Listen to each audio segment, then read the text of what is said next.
మన ముఖ్యమంత్రి గారి దృష్టికి తీసుకెళ్ళాం. ఇలాంటి విషయాల్లో కూడా మన అధికార పక్షానికి సంబంధించి ఆ రోజు మనం ఉండి ముఖ్యమంత్రి గారి దృష్టికి తీసుకెళ్ళినా ఎన్ని రకాలు చెప్పినా సరే ఆ కాంట్రాక్టర్పై చర్య తీసుకోకపోవడం వల్ల మనం ఓటమి చూడవలసి వచ్చింది.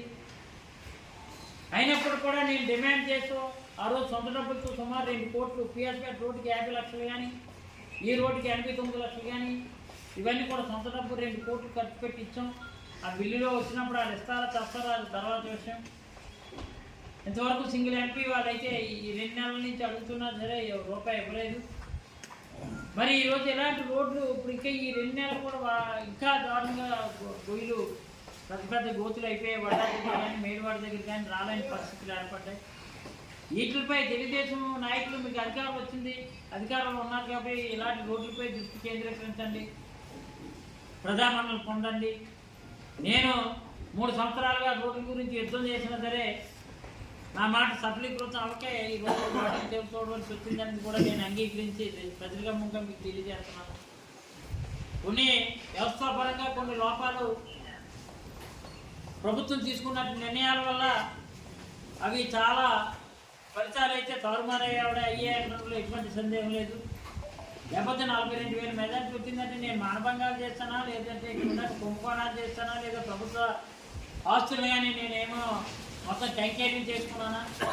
42,000 మెజార్టీ ఇది అంతర్పక్షానికి వచ్చిందంటే కేవలం ఇది వ్యవస్థాపరమైనటువంటి నిర్ణయాలు ప్రభుత్వపరంగా ఆ రోజు ప్రభుత్వం తీసుకోవడంలో లోపాలు ఉన్నాయి కాబట్టి వాటిని అంగీకరించవలసిన పరిస్థితి ఏర్పడ్డది. దాన్ని అంగీకరిస్తున్నాం. కానీ ఇప్పటికైనా సరే మన అందరూ కూడా ఒకటి మనం ఓటమి వచ్చిందని మనం దయచేసి కుంగిపోవద్దు. కార్యకర్తలకు ఎప్పుడూ నేను అండగా ఉంటాను. కార్యకర్తలకి వెన్నుదన్నుగా ఉండి ప్రజాక్షేత్రంలో నాకు ఏంటంటే ఇప్పుడు అలవాటు అయిపోయింది. గెలుపు కొత్త కాదు, ఓటమి కొత్త కాదు.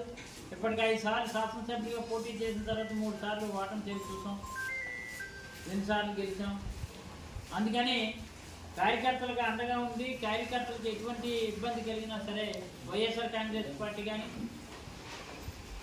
ఆ పార్టీ ప్రతినిధిగా నేను కానీ మీకు అండగా ఉండి మీ వెన్నింటి ఉంటానని మాత్రం గట్టిగా ముందుగా తెలియజేస్తూ ఈ దుర్మార్గ చర్యలు అధికార పక్షానికి చెందినటువంటి తెలుగుదేశం చేసినటువంటి చర్యలు ముక్తకంఠంతో ఖండిస్తూ భవిష్యత్తులో అలాంటి చర్యలు చేయకుండా రాకుండా ఉండాలని ఇప్పటికైనా సరే ఎక్కడో చూసి పులిని చూసి నక్కవాతలు వేసుకున్నట్టు, లేకపోతే ఒకరు ఎవడో దొంగతనం చేశారని ఇక్కడ దొంగతనం చేద్దామని, అక్కడ దుర్మార్గ చర్యలు చేశారని ఇక్కడ దుర్మార్గ చర్యలు మనం చేపెడదామని తెలుగుదేశం కార్యకర్తలు అనుకుంటే అది ముమ్మాటికి తప్పు.